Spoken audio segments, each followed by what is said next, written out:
Bendiciones a todos, Dios los bendiga. Bueno, vamos a continuar con nuestros estudios devocionales acerca de encuentro divino con el Espíritu Santo. La semana pasada estuvimos viendo el propósito y la asignación del Espíritu Santo y incluso lo vimos en dos partes, porque es tan importante entenderlo y saber quién es la persona del Espíritu Santo también.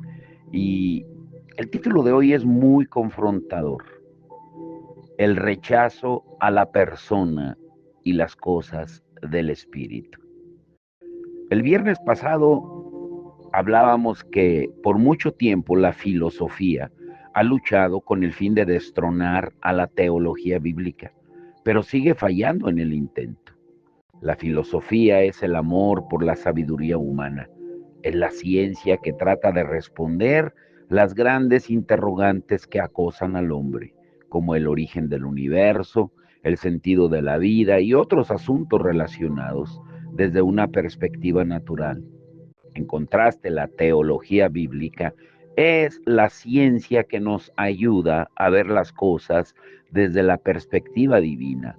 Nos muestra cómo la escritura testifica de la gloria de Dios en la obra de Jesús, como dice Lucas 24:27, y en la persona y el poder del Espíritu Santo, quien inspiró toda la Biblia. De hecho, la Biblia afirma que cuando los hombres y mujeres de Dios profetizaron, siempre fueron inspirados por el Espíritu Santo, como dice segunda de Pedro 1:21. El conflicto entre la filosofía y la teología bíblica ocurre porque la filosofía intenta estudiar y entender a Dios en base a la razón, lo cual es imposible, porque solo el Espíritu Santo puede revelarnos a Dios en su infinita magnitud. Cualquier rama del conocimiento que carezca del componente sobrenatural resulta nula, vacía y hasta engañosa.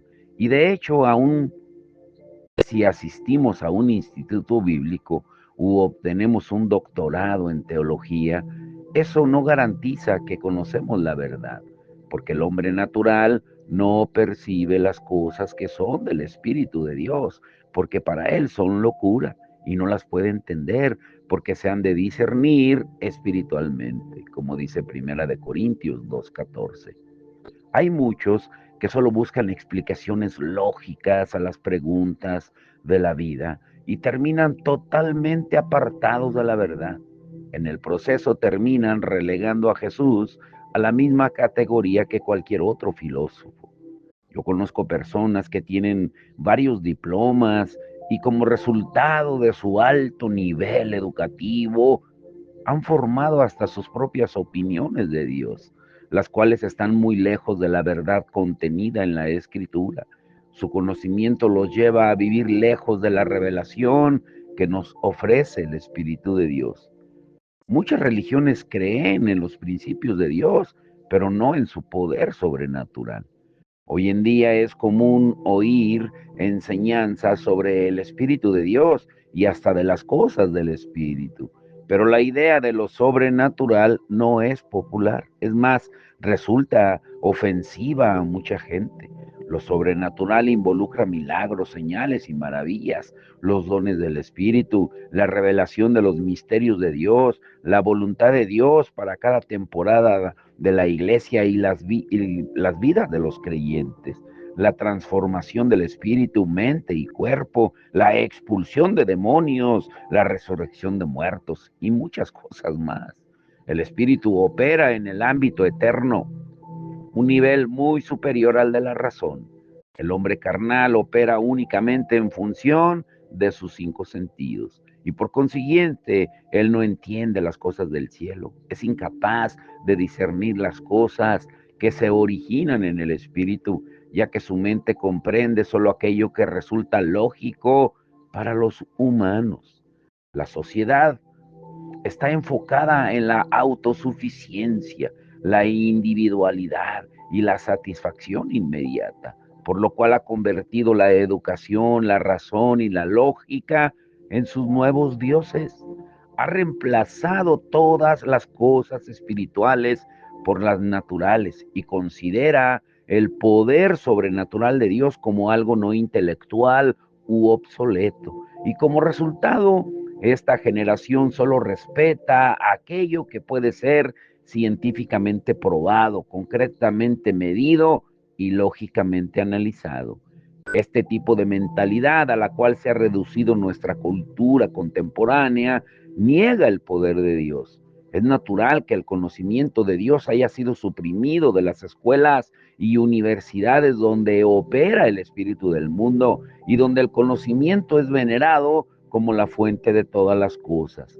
Por esa razón, en muchas naciones, los sistemas educativos han removido a Dios de su currículum y ahora lo tienen escondido y jamás se le menciona.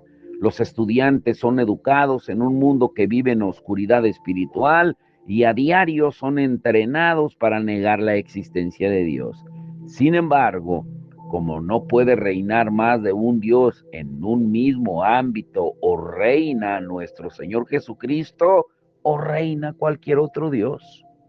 Debemos enfatizar que no estamos en contra del sistema educativo, ni nos oponemos a que la gente estudie y se prepare. Por el contrario, animamos a los jóvenes a que se preparen, a obtener una educación superior, a recibir entrenamiento, a adquirir conocimiento, a prepararse, equiparse con las habilidades necesarias para desempeñar su trabajo secular. Sin embargo, esta educación o conocimiento no debe suprimir o cambiar nuestra manera de pensar acerca de Dios, la cual está basada en la Biblia y la palabra revelada de Dios. ¿Cómo podemos preparar a nuestros hijos para que no caigan en el engaño ni pierdan su fe? La generación joven necesita ser educada a la vez que reciben el conocimiento revelado que el Espíritu de Dios les da para poder vivir por encima y más allá del conocimiento natural. Necesitan saber también a qué se enfrentan cuando entran a una universidad y de esa manera podrán discernir lo bueno de lo malo y retener solo aquello que los edifique.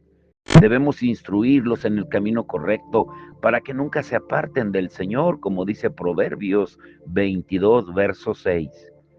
Si la iglesia no les enseña la verdad de Dios y el conocimiento revelado, nuestros jóvenes creerán todo lo que les enseñan las teorías filosóficas impartidas por el sistema del mundo y formarán parte de una generación que va en contra de Dios. Nuestros hijos deben conocer a Jesús y su obra redentora en la cruz, así como al Espíritu Santo, pues Él los guiará a toda la verdad, como Jesús lo dijo en Juan 16:13. Si esto es triste, peor es el hecho de encontrar el mismo problema en la iglesia. A lo largo de los años, el espíritu del anticristo se ha infiltrado en la forma de acercarnos a Dios. Hoy en día en las iglesias vemos que todo va bien mientras no se mencione lo sobrenatural y el Espíritu Santo. Si eso ocurre, viene la controversia. Sin embargo, el ser humano tiene una necesidad profunda de Dios que no puede ser satisfecha por medio de premisas teológicas o análisis filosóficos. La iglesia también tiene una gran necesidad del Espíritu Santo y su poder sobrenatural, especialmente en este tiempo de oscuridad y tanta mezcla de creencias. Por consiguiente, no debemos considerar que el problema real venga de la atmósfera y la mentalidad que crea la educación secular, sino del hecho de que la iglesia no reconoce que el mundo está rechazando al Espíritu Santo. Si ignoramos este paradigma, ¿cómo podremos combatirlo? Si lo reconociéramos, deberíamos entender que la Biblia invariablemente establece como principio que las batallas espirituales se ganan, como dice Zacarías 4:6, no con ejército ni con fuerza, sino con mi espíritu, ha dicho Jehová de los ejércitos. Parafraseando este versículo, podemos decir que no es con lógica ni con filosofía, sino con el Espíritu de Dios. Quiere decir que aunque el ámbito natural está dominado por la razón y el pensamiento científico, el poder sobrenatural del Espíritu Santo puede invadir este ámbito y romper las leyes del espacio, el tiempo y la materia. Entre más la iglesia trate de complacer a la gente, menos querrá buscar al Espíritu Santo y sus obras. El sistema de este mundo rechaza al Espíritu de Dios. Analicemos varias maneras en que tanto el mundo como la iglesia rechazan al Espíritu Santo y luego veremos las consecuencias que eso trae. Número uno, el rechazo a la persona del Espíritu Santo. Como hemos visto, el rechazo a la persona del Espíritu Santo de Dios es algo que no solo hacen los no creyentes, sino que también ocurre en la iglesia.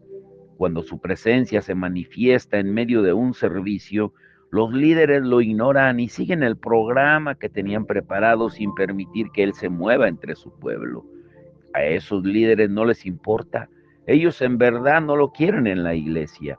Esa es la razón por la que él permanece contristado y apagado y en tantas congregaciones guardando silencio por largos periodos de tiempo y manifestándose solo de vez en cuando. En lugar de buscar su guía, los líderes han decidido dirigir la iglesia según sus propias agendas, adorando a Dios a su manera, apresurándose a terminar los servicios, haciendo vanas repeticiones solamente, como dice Jesús en Mateo 6:7 acerca de la oración, cantando las mismas viejas canciones y predicando sin revelación. Su actitud arrogante grita al mundo que ellos creen saber mejor que nadie lo que debe ocurrir en la iglesia. Se consideran por encima del Espíritu Santo y por lo tanto reprimen la manifestación de los dones del Espíritu, incluyendo las palabras de ciencia, la profecía, la fe, las sanidades, los milagros, el discernimiento de espíritus y el hablar o interpretar lenguas. Esto equivale a que a un invitado le diga al dueño de la casa, yo soy el que está a cargo aquí. Es lo mismo que usurpar la autoridad.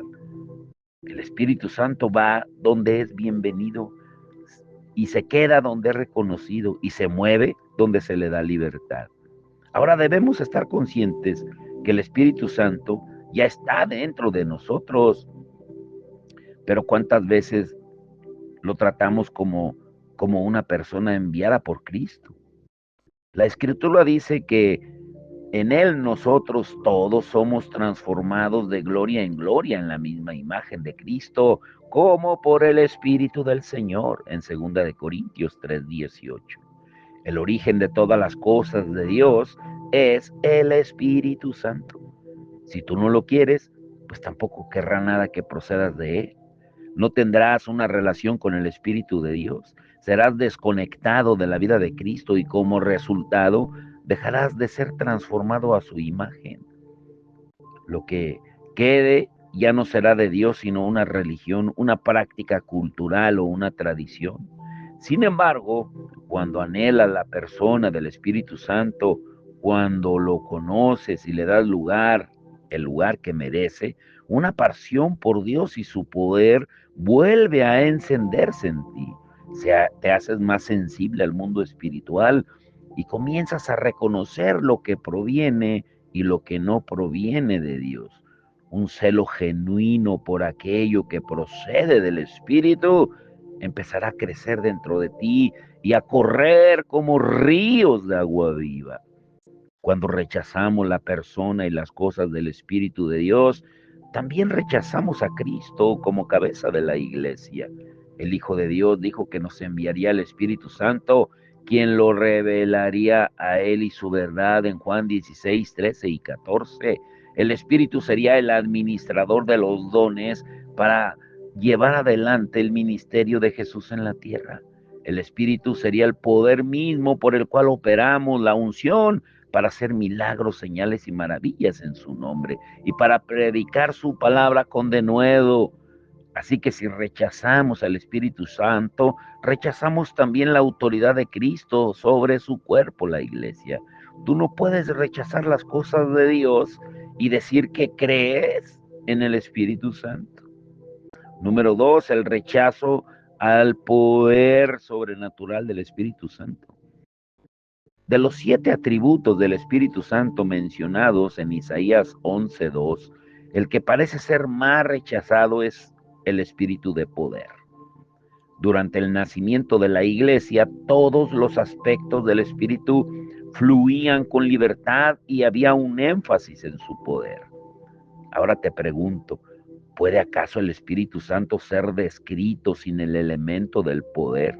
¿Puede él obrar sin el ingrediente de lo sobrenatural? ¿Puede él ser definido sin incluir los milagros o la expulsión de demonios? Cuando la persona, las cosas y el poder sobrenatural del Espíritu son removidos, ya no queda iglesia. Y por ende, tampoco hay más confrontación contra Satanás y los demonios y los poderes del infierno. Es como si el cristianismo moderno creyera que Dios ha cambiado y que ya no es más poderoso, que si los milagros y manifestaciones sobrenaturales alguna vez ocurrieron, ahora son cosas del pasado, lo mismo que Jesús. Y como ya lo dijimos antes, la mayoría de cristianos no tiene expectativas de que algo sobrenatural ocurra en sus congregaciones, en sus casas, en sus familias, en sus comunidades, porque han reducido a Dios a la medida del hombre, pensando que así pueden rechazar el rol para el cual Dios les creó y resistir los propósitos del Creador. Sin embargo, Dios sigue siendo Dios.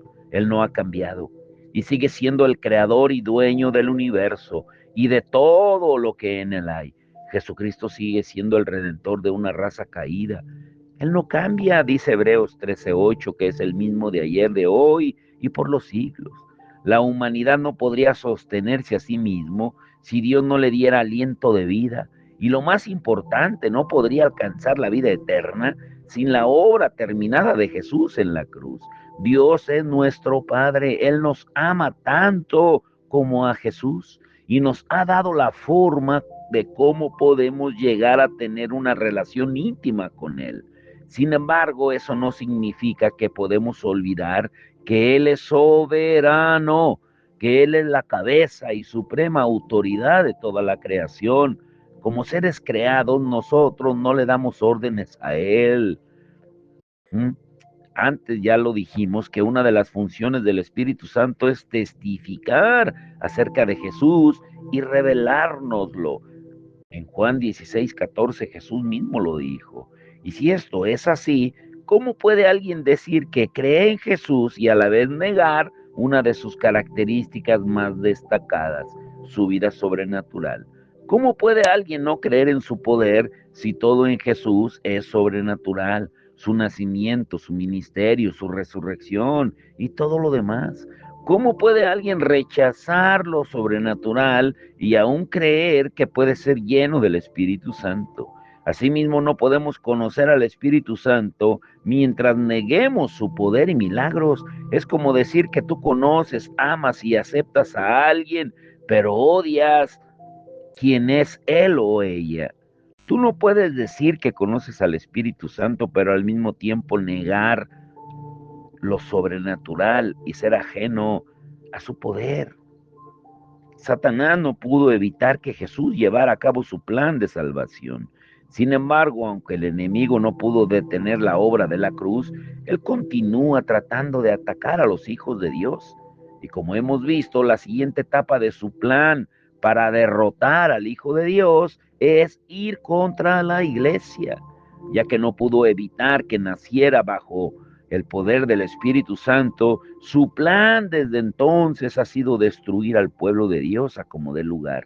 Y para lograr esto, Él contamina la atmósfera espiritual de la tierra con falsas doctrinas, con el propósito de convertir la iglesia en una entidad natural más que espiritual, carente del poder de Dios, con más filosofía.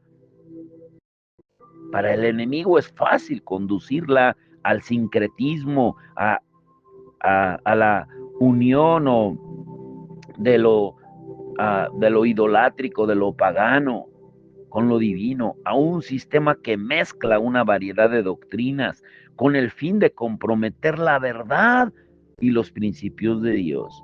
El plan maestro del enemigo es hacer de la iglesia una entidad natural, vacía del poder del Espíritu. Cuando una iglesia cae en esta trampa, deja de ser una amenaza para el enemigo, porque ya no tiene las armas para pelear contra él y como resultado se vuelve irrelevante para su comunidad.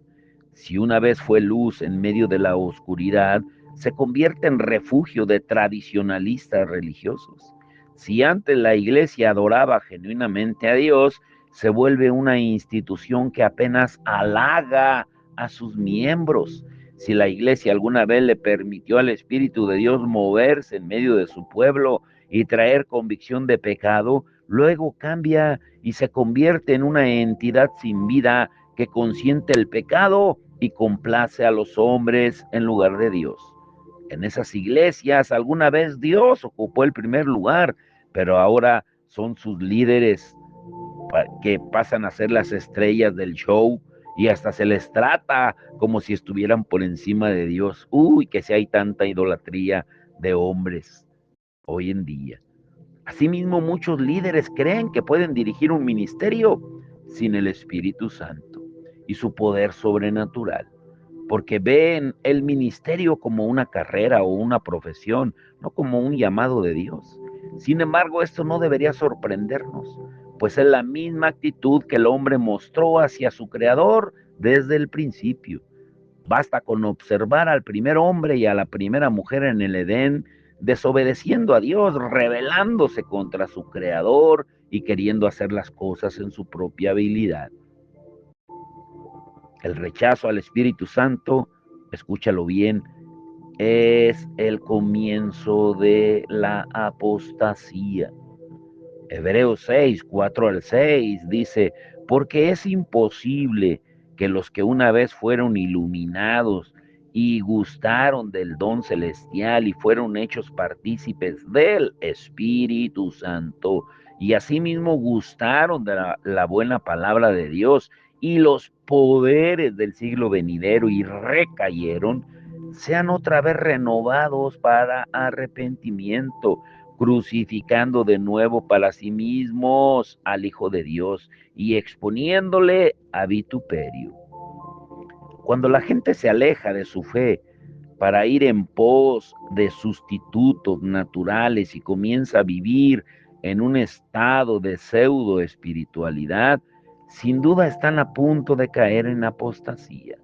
Pronto aceptarán ser guiados por las creencias del mundo, que son transitorias, y no por las verdades eternas de Jesús, las cuales son reveladas por su Santo Espíritu.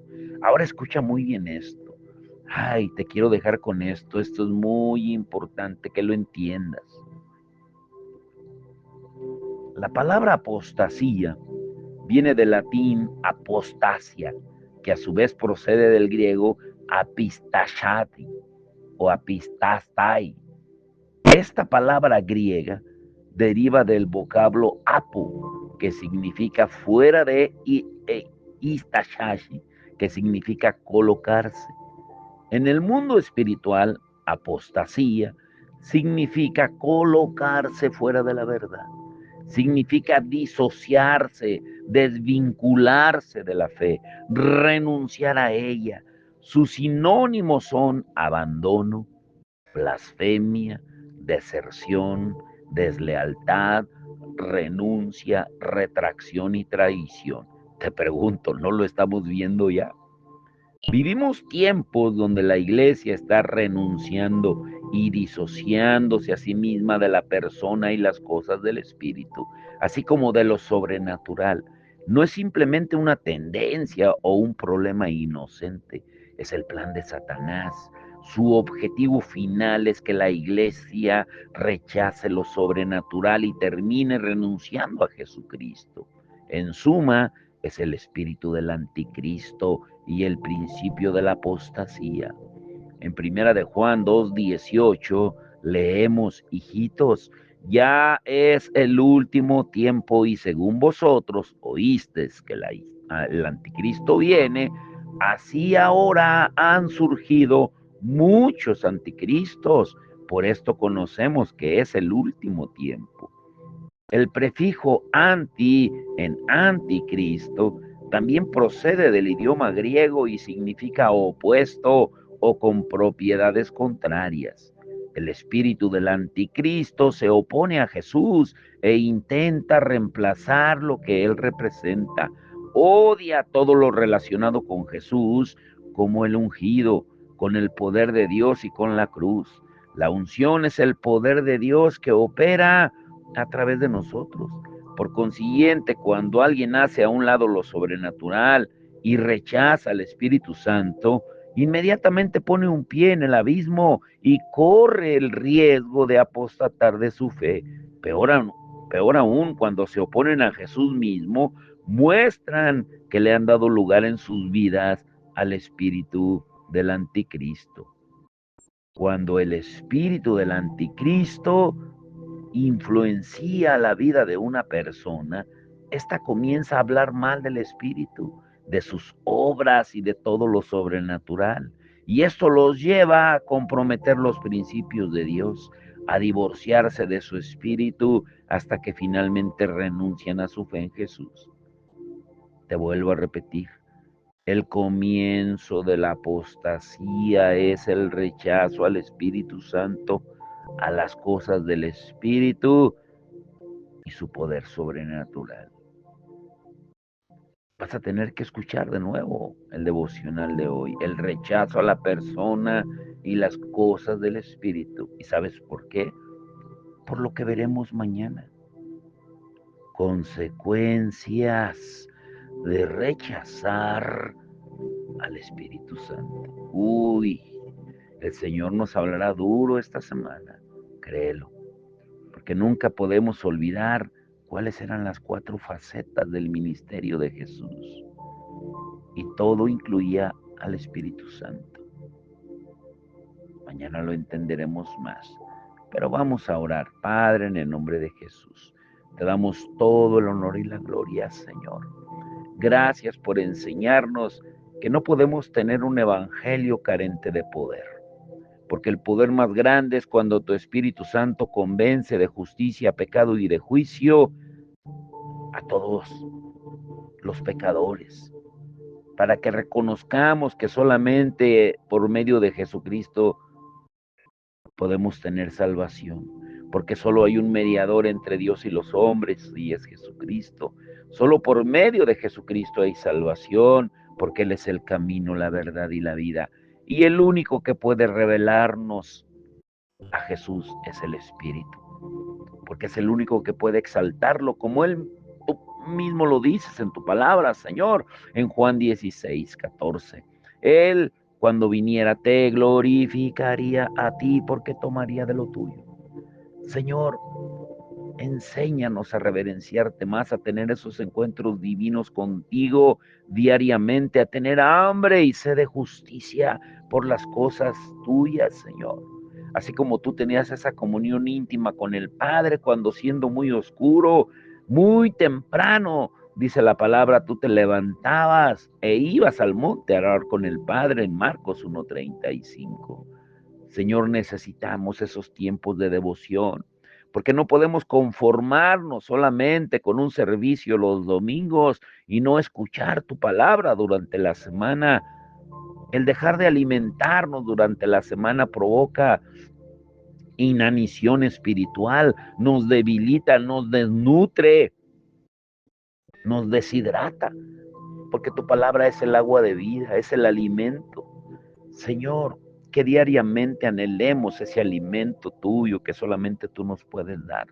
Gracias porque tú estás haciendo maravillas y las seguirás haciendo, Señor, porque estamos viviendo tiempos peligrosos, son tiempos de urgencia y de preparación, donde tu pueblo necesitamos estar preparados, porque tú puedes volver en cualquier momento, porque todas las señales se están cumpliendo. Ayúdanos a tener discernimiento y que tu Espíritu Santo nos guíe en toda decisión, en todo lo que hagamos. Te damos la gloria y la honra en el nombre de Jesús. Amén y amén.